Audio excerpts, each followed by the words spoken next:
नमस्कार प्यारे विद्यार्थियों। तो हम देख रहे थे राजस्थान की कला संस्कृति में राजस्थान के लोक देवता। तो लोक देवताओं की ओर हम आगे की ओर देखते हैं। अब तेजा जी के बारे में हमने उनकी जीवनी बारे में हमने देखा था कि तेजा जी का जन्म 29 जनवरी 1073 ईस्वी को माघ शुक्ल चतुर्दशी को खरनालिया नागौर में होता है। उनके पिता का नाम ताहड़ जी था, माता का नाम राजकुंवरी थाकण था। 10th की कक्षा में राजकुंवर थाकण, 10th की कक्षा में रामकुंवरी मिलता है। पत्नी उनकी पेमल दे थी, जो रायचंद्र या रामचंद्र झांझर की पुत्री, पनेर गांव अजमेर से थी। उनके गुरु का नाम गुसाई नाथ था। उनके जो खेत है उनको दोहरा कहा जाता है, खाबड़ा या दोहरा। उनकी जो तेजा जी के गीत है उनको तेजा टेर कहा जाता है। उसके बाद में हम आगे की ओर देखते हैं कि तेजा जी की कर्मस्थली, तेजा जी की ये तेजा जी, तो तेजा जी के बारे में हम यह लिखते हैं इनकी कर्मस्थली। तो तेजा जी की कर्मस्थली, तो तेजा जी की कर्मस्थली बासी दुगारी गांव, ये बूंदी में पड़ता है। बासी दुगारी गांव बूंदी। तेजा जी की कर्मस्थली बासी दुगारी गांव बूंदी। तेजा जी का जो पवित्र सरोवर है वो हमने देख लिया था। तो तेजा जी का पवित्र सरोवर मुंडवा नागौर में खेड़ तालाब है। उसके बाद में तेजा जी क्या होता है, मैंने पहले आपको कहानी के माध्यम से बताया था कि तेजा जी जब अपने बारिश का ये वर्षा ऋतु का समय होता है, बारिश का जब टाइम होता है, तो तेजा जी अपने ससुराल उस समय क्या करते हैं, तेजा जी खेतों की जुताई कर रहे थे। और इनके जो भाभी है, बावजूद शब्द का यूज लिया जाता है कि भाभी इनके खाना लेके आती है और लेट हो जाती है। लेट होने की वजह से ये गुस्से में हो जाते हैं। गुस्से में जब भाभी भी इनको कुछ दो शब्द गलत कह देती है तो ये घर पे चले जाते हैं, गुस्सा होते हैं। भाभी इनको अपने इनके पति के बारे में, ये पत्नी के बारे में बताती है कि आपकी पत्नी जो रामचंद्र या रायचंद्र झांझर की पुत्री है उसको लेके आ जाओ, आपको अगर खाना चाहिए तो ऐसी कुछ छोटी बात होने की वजह से ये गुस्सा हो जाते हैं और ये पनेर चले जाते हैं। जब पनेर ये जाते हैं तो इनकी मतलब सास जो गाय का दूध निकाल रही थी वो गाय उछल जाती है और जो इनकी सास थी वो इनको कुछ गलत बात कह देती है, गाली दे देती है, जिसकी वजह से ये गुस्सा हो जाते हैं, वापस मुड़ते हैं। पेमल दे को पता चलता है, पेमल दे लाचा गुजरी बताती है, लाचा गुजरी इनको रोकती है। फिर लाचा गुजरी इनको नाइट में वहीं रोकती है क्योंकि शाम का समय था। तो ये लाचा गुजरी के वहाँ घर रुकते हैं। लाचा गुजरी की गायें मेर के मीणा, जिन वर्तमान में आमेर कहा जाता है, उनके द्वारा चुरा ली जाती है, छीन ली जाती है। तो ये लाचा गुजरी तेजा जी को बताती है। तेजा जी अपने वचनबद्ध होने के कारण गायें छुड़ाने जाते हैं। गायें कहाँ छुड़ाते हैं, तो तेजा जी मंडावरिया अजमेर में। तो तेजा जी, अब इनके बारे में हम लिखते हैं। तेजा जी की कर्मस्थली बासी दुगारी गांव बूंदी। तेजा जी लाचा गुजरी की गायों को मेर के मीणों से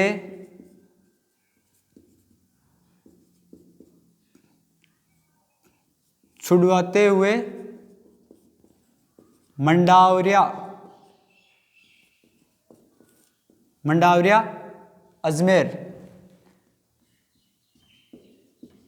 अजमेर में युद्ध करते हैं।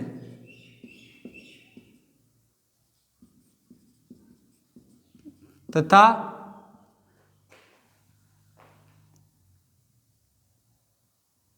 एक बछड़ा पीछे रह जाने के कारण, होता क्या है, गाय छुड़ा के वापस मंडावरिया अजमेर से तो वापस ले जाते हैं मंडावरिया से, लेकिन एक जो काना बछड़ा था वो रह जाता है। जो लाचा गुजरी है तो लाचा गुजरी कहती है कि मतलब मेरा जो बछड़ा था वो नहीं आया, गाय दूध कैसे देगी, तो ये वापस उसको लेने जाते हैं। तो बीच में रास्ते में सांप आ जाता है, सेंद्रिय ब्यावर नामक स्थान पे इनको सांप मिलता है, ये बाहर निकालते हैं जलते हुए सांप को। वो इनको मतलब कहता है कि मतलब मेरी आपने जो ये योनि है सर्पवर्गीय योनि है, मैंने मेरी जीवन पा लिया है, मैं इससे रेंगता हुआ चलने के कारण मैं दुखी हूँ। तो ऐसा कुछ हुआ। फिर तेजाजी को उन्होंने जब तेजाजी को डसने की बात कही तो तेजाजी ने कहा कि मैं वचनबद्ध होने के कारण मेरा कार्य पूरा होने पे मैं वापस जरूर लौटूंगा। तो ये सेंद्रिय नामक स्थान पे तो पीछे एक बछड़ा पीछे रह जाने के कारण तेजाजी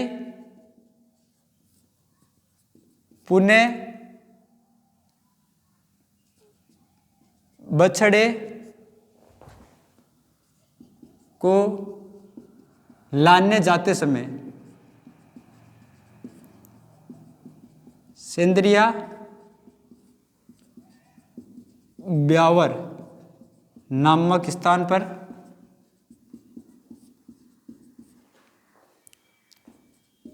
नाग देवता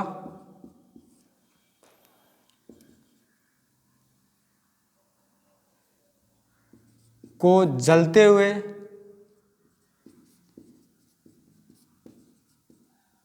बचाने के कारण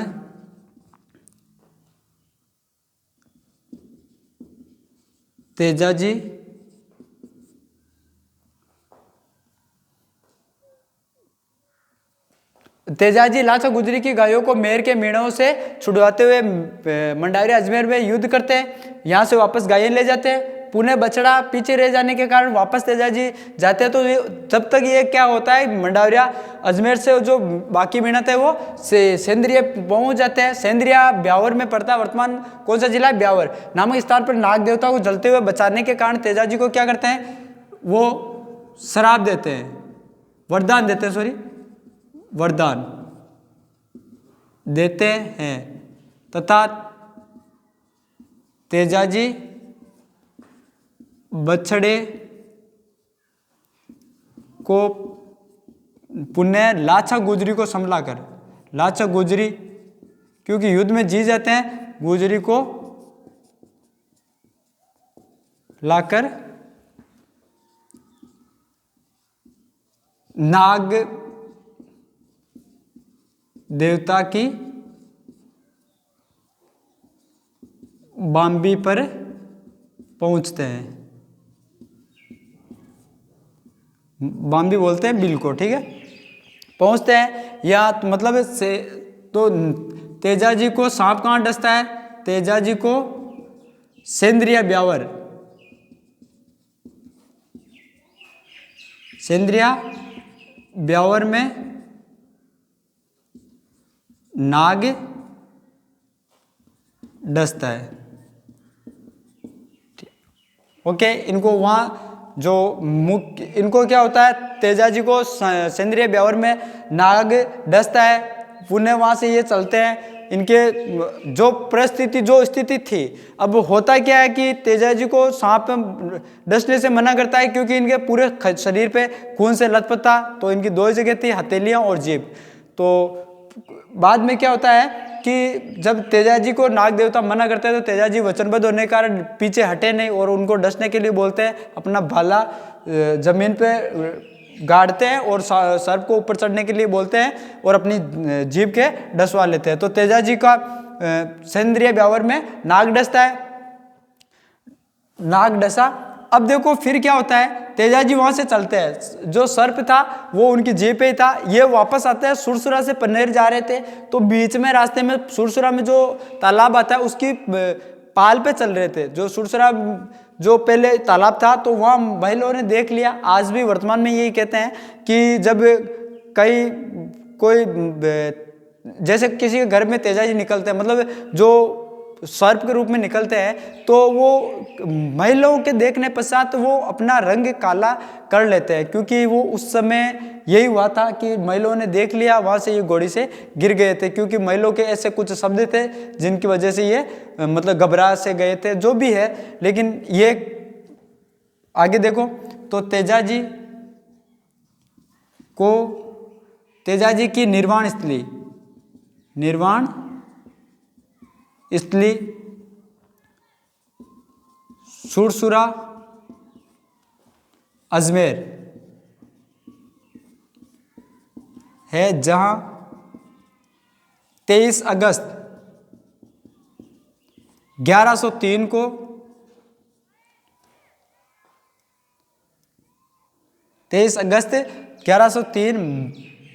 भाद्रपद शुक्ल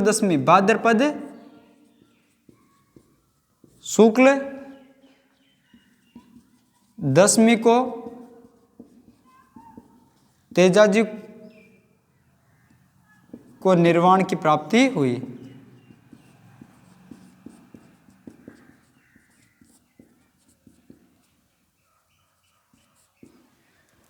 तो तेजाजी ये गायें लूटने के पश्चात उनसे छुड़वाकर, ये मेर है, मेर बोलते हैं, मेर के मीणा, आमेर जो है वर्तमान में आमेर पे पहले मीणों का शासन था तो उसको मेर बोलते हैं, मेर के मीणों को, ठीक है।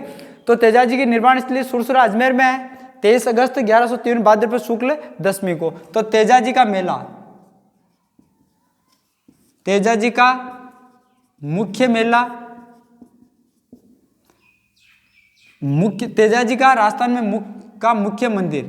मुख्य मंदिर परबतसर में है। पहले, अब परबतसर में भी ये होता है, परबतसर पहले नागौर में था, नागौर से डीडवाना कुचामन अलग होता है। अब हमारे मुख्यमंत्री जी ने डीडवाना कुचामन में से कुचामन की घोषणा कर दी कि नया जिला बनेगा। अब होता क्या है, 8 तारीख से ये आचार संहिता लग चुकी है, 2 दिन हो गए हैं। ये जो आचार संहिता लगी है उसके पश्चात जो भी घोषणाएं हुई है वो घोषणाएं रह जाएगी। हो सकता है कि सरकार का दोबारा रिपीट होने पे ये घोषणाएं जो नोटिफिकेशन आकर पूरी हो जाए, ये भी हो सकता है कि सरकार चेंज हो जाए, वो भी इन घोषणाओं को पूरी कर सकती है। अन्यथा ये भी हो सकता है कि अपने 50 जिले जो नोटिफिकेशन जिन जिलों का आ गया वो रह जाए। तो परबतसर वर्तमान में अभी डीडवाना कुचामन में है, डीडवाना कुचामन में। अगर ऐसा होता है कि कुचामन जिला बनता है तो कुचामन में डीडवाना, ये परबतसर कुचामन में आ जाएगा, अन्यथा डीडवाना कुचामन में ही रहेगा। बस ये फर्क है, इनका नोटिफिकेशन नहीं है या जो 3 जिले नए घोषित हुए थे। तो तेजाजी का मुख्य मंदिर परबतसर कुचामन में है। इनका मेला, तो यहाँ मेला बढ़ता है, मेला कब बढ़ता है, तो तेजाजी का मेला बढ़ता है भाद्रपद शुक्ल दशमी से, भाद्रपद शुक्ल दशमी से पूर्णिमा तक। और विशाल, यहां विशाल पशु मेला भी बढ़ता है, तेजा पशु मेला परबतसर कुचामन में, डीडवाना कुचामन में। तो विशाल पशु मेला बढ़ता है, इसी समय बढ़ता है। ये तेजाजी जो मेला बढ़ता है, तो इस जो भाद्रपद शुक्ल दशमी है इसको तेजा दशमी बोला जाता है, तेजा दशमी। तेजाजी पर 2011 में 5 रुपए का डाक टिकट जारी किया गया। तो सन 2011 में तेजाजी पर 5 रुपए का डाक टिकट जारी किया गया। सन 2005 में तेजाजी पर 5 रुपए का डाक टिकट जारी किया गया। सन 2019 में तेजा दशमी पर जो हम मनाते हैं तेजा दशमी, तो सन 2019 में तेजाजी की जो हम मनाते हैं ये उत्सव तेजा दशमी, तो सन 2019 में तेजा दशमी पर राजकीय अवकाश घोषित किया गया, अवकाश घोषित किया गया। तो सन 2011 में 5 रुपए का डाक टिकट जारी किया गया। सन 2019 में तेजा दशमी पर राजकीय अवकाश घोषित किया गया। विशेष तौर से ध्यान रखना, तेजा दशमी इसी दिन भाद्रपद शुक्ल दशमी को रामदेव जयंती मनाई जाती है। इसी दिन खेजड़ली जो बलिदान दिवस हुआ था वो भाद्रपद शुक्ल दशमी को हुआ था। इन्हीं के काल में देखो तेजाजी का मुख्य मंदिर कहाँ था? तो मुख्य मंदिर सुरसुरा में था पहले। बाद में क्या होता है, तेजाजी की निर्वाण स्थली सुरसुरा अजमेर में है 1734 में। ये यहां तक। अब आगे देखो, बाद में क्या होता है, 1734 में मारवाड़ के शासक थे महाराजा अभय सिंह। महाराजा अभय सिंह के काल में क्या होता है, परबसर का हाकिम था कोई, उसने सुरसुरा पर आक्रमण किया और जो तेजाजी की मुख्य मूर्ति है उसको ले जाकर परबसर में इसकी स्थापना करवा दी। उस तत्पश्चात इनका मेला और इनका मुख्य मंदिर परबसर में है। तो सन 1734 में 1734 ईस्वी में मारवाड़ के शासक, सन 1734 ईस्वी में मारवाड़ के शासक थे महाराजा अभय सिंह। महाराजा अभय सिंह, ये महाराजा अभय सिंह है, मारवाड़ के शासक थे सन 1734 में। ये अजीत सिंह के पुत्र थे। महाराजा अभय सिंह है, ये जो महाराजा अजीत सिंह के पुत्र है। अजीत सिंह को आपको याद है, जो मारवाड़ में दुर्गा प्रसाद राठौड़ ने इनके लिए 30 वर्षीय युद्ध लड़ा था इनके पिता के लिए। फिर महाराजा अजीत सिंह को बख्तावर सिंह उनके पुत्र, जिनको मारवाड़ का पितरंता कहा जाता है, तो मारवाड़ का जो अजीत सिंह है उनकी मृत्यु बख्तावर सिंह करते हैं इनके कहने पर, महाराजा अभय सिंह के। इनके काल में दोनों घटनाएं हुई थी, एक तो तेजाजी, एक खेजड़ली बलिदान वाली। तो अभय सिंह, महाराजा अभय सिंह के काल में परबसर के हाकिम, परबसर के हाकिम ने सुरसुरा अजमेर पर आक्रमण करके तेजाजी की मूर्ति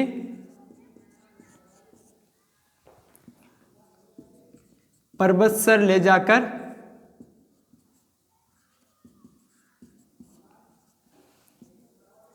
स्थापित करवा दी। अतः वर्तमान मुख्य मंदिर तेजाजी का कहाँ है? तो राजस्थान में तेजाजी का मुख्य मंदिर वर्तमान में परबसर नागौर में।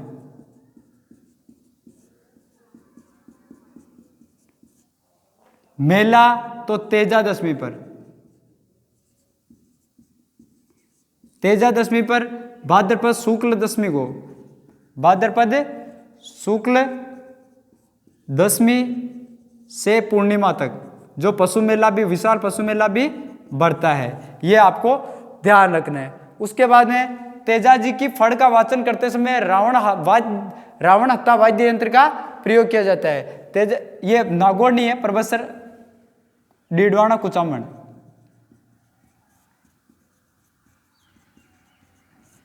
क्या है ना, पहले मतलब परबसर नागौर में था, तो अब अभी यही याद रहेगा। तो अब जो तेजाजी की फड़ का वाचन करते समय, तेजाजी की फड़ का वाचन करते समय रावण हत्ता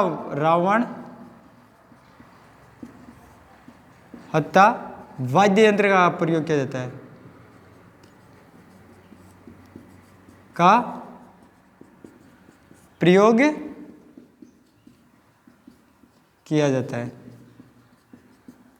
तो तेजाजी की फड़ का वाचन करते समय रावण हत्ता वाद्य यंत्र का प्रयोग किया जाता है। इनके मुख्य और मंदिर तो अन्य मंदिर में सुरसुरा अजमेर हो गया,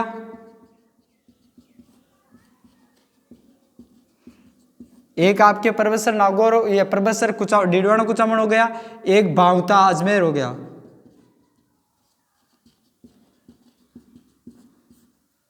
या सर्प 10 व्यक्ति का इलाज किया जाता है, सर्प 10 व्यक्ति का मुंह से चूस कर इलाज किया जाता है।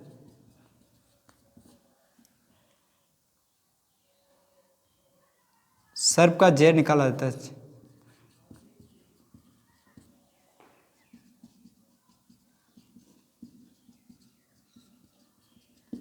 ये नहीं है चिकित्सालय, है सर्प चिकित्सालय।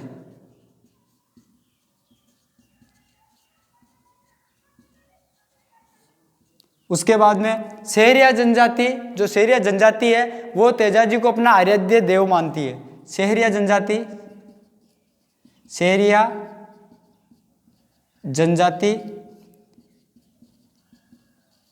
तेजाजी को अपना आराध्य देव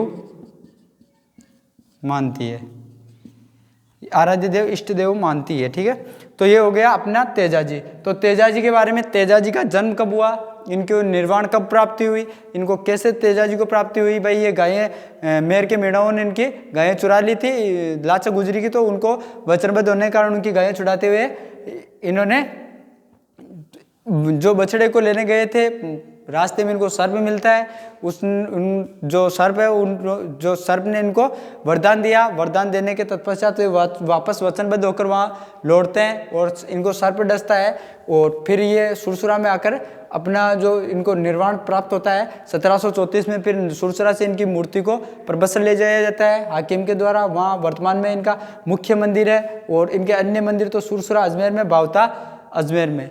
अब उसके अलावा इनका राजस्थान के सबसे लोकप्रिय देवता है, राजस्थान के सर्वाधिक लोकप्रिय देवता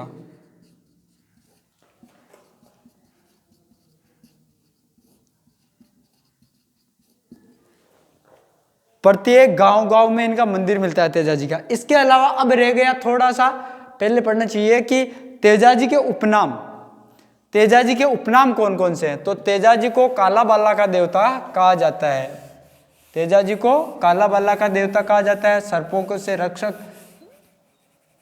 कर शिकारियों का उपकारक कहा जाता है। तो उपनाम, उपनाम में काला बाला का देवता,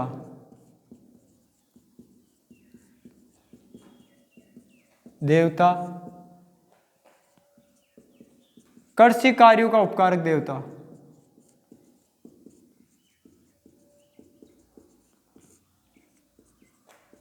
कर शिकारियों का उपकारक देवता, काला बाला का देवता,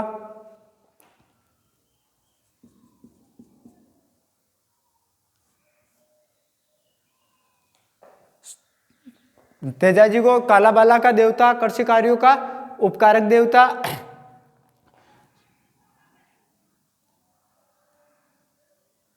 सर्पों का सर्प रक्षक देवता, देवता इनको कहा जाता है। और अजमेर के सर्वाधिक लोकप्रिय देवता है ये, सर्वाधिक लोकप्रिय, अजमेर में सर्वाधिक इनकी पूजा की जाती है। तो ये इनके उपनाम हो गए। तेजाजी की पढ़ का वाचन करते समय रावण वाद्य यंत्र का प्रयोग किया जाता है, रावण हत्ता वाद्य यंत्र का। इनकी माता का नाम राजकुमारी थाकण था, रामकुमारी 10th क्लास की किताब में मिलता है। इनके पिता का नाम तहाड़जी था। इनके 2 बहनें थी, एक तो राजल थी, एक बुंगरी थी। इनके जो खेत होते हैं उनको खाबड़ा या दोरा कहा जाता है। इनकी जो सवारी थी लीलन थी, या जिसका नाम इनकी जो सवारी है इनकी घोड़ी का नाम लीलन और श्रृंगारी भी मिलता है।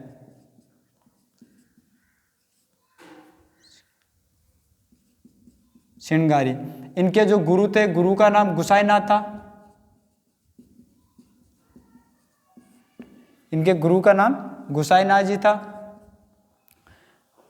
इनका जन्म खरनाल नागौर में हुआ था। इनका जन्म हुआ था 29 जनवरी 1073 को माघ शुक्ल चतुर्दशी को हुआ था। और इनकी जो इनकी मृत्यु होती है वो 23 अगस्त 1103 को भाद्रपद शुक्ल दशमी को होता है। इसीलिए भाद्रपद शुक्ल दशमी से पूर्णिमा तक विशाल मेला अपने परिसर में लगता है। ये होता है अपने तेजाजी कंप्लीट। वर्तमान में नई वैकेंसी जिसके फॉर्म 13 अक्टूबर से शुरू होने वाले हैं, राजस्थान पशु परिचर भर्ती, जो लगभग 6000 के समथिंग है। उसमें संपूर्ण आपको जो उसका कोर्स है वो आपको हम इसी YouTube चैनल के माध्यम से करवाने जा रहे हैं। जो वैसे तो चल ही रहा है तेजा जी, उसमें लोक देवता वगैरह सब आएगा, क्योंकि उसमें आपको दे रखा है 10 तक का जीके, 10 तक का जो सामान्य नॉलेज है, जो जनरल नॉलेज, उसमें आपको सामान्य ज्ञान आ जाएगा, यानी साइंस आएगी। साइंस के साथ साथ उसमें मैथ आएगी 10th लेवल की, उसके साथ साथ पूरा राजस्थान जीके आएगा। राजस्थान जीके में आपके पॉलिटिकल होगी पूरी, उसके अलावा ज्योग्राफी पूरी होगी, उसके अलावा कल्चरल पूरी होगी, उसके अलावा हिस्ट्री पूरी होगी। अब बात होती है ये कि ये पुराने जिलों के अनुसार होगी या नहीं, तो ये नए जिलों के अनुसार होगी, क्योंकि इसका पेपर होगा अप्रैल से जून के मध्य। इसकी तारीख भी आ चुकी है कि अप्रैल से जून के मध्य इसका पेपर करवाया जाएगा। अब अप्रैल से जून के मध्य इसका पेपर जब होता है पशु परीक्षण, तब तक हमारे दिसंबर में चुनाव होके नए सीएम साहब का की घोषणा कर दी जाएगी। दिसंबर में 3 दिसंबर तक जो चुनावों का रिजल्ट आ जाएगा। उसके बाद में तो फिर टाइम मिलता है 4 महीनों का, तो 4 महीनों में इससे कोई वैसे भी मतलब नहीं है, क्योंकि नए जो जिले बने थे उनका नोटिफिकेशन आ चुका है। 3 जो जिले बने उनका कोई नोटिफिकेशन नहीं आया है, तो वो आगे की बात है। लेकिन इनको जैसे हमें पढ़ना है तो हमें ये ध्यान रखते हुए पढ़ना है कि जैसे बावता अजमेर में, सुरसुरा अजमेर में, परबसर डीडवाना कुचामन में, ये चीज़ें हमारे थोड़ी दिमाग में होनी चाहिए। बाकी जीके में कोई ज़्यादा बदलाव नहीं हुआ है। बदलाव ये हुआ है कि पहले इतिहास में हम जैसे कोई किला था वो पहले किस जिले में आ रहा था, तो अब वो जो भाग है वो किस जिले में चला गया है, ये हमारे थोड़ा उसमें चेंजिंग हुआ है। हिस्ट्री में भी हुआ है, और विशेष तौर से ज्योग्राफी तो पूरी चेंजिंग होगी, क्योंकि पहले किस, जैसे फूलों की मंडी पुष्कर अजमेर है तो ये है, अब ऐसी कोई और मंडी है तो वो दूसरे में जैसे 700 जालोर वाली, तो ये थोड़ा उसमें फर्क पड़ेगा। तो हम आगे की ओर देखते हैं। ओके, थैंक यू, धन्यवाद।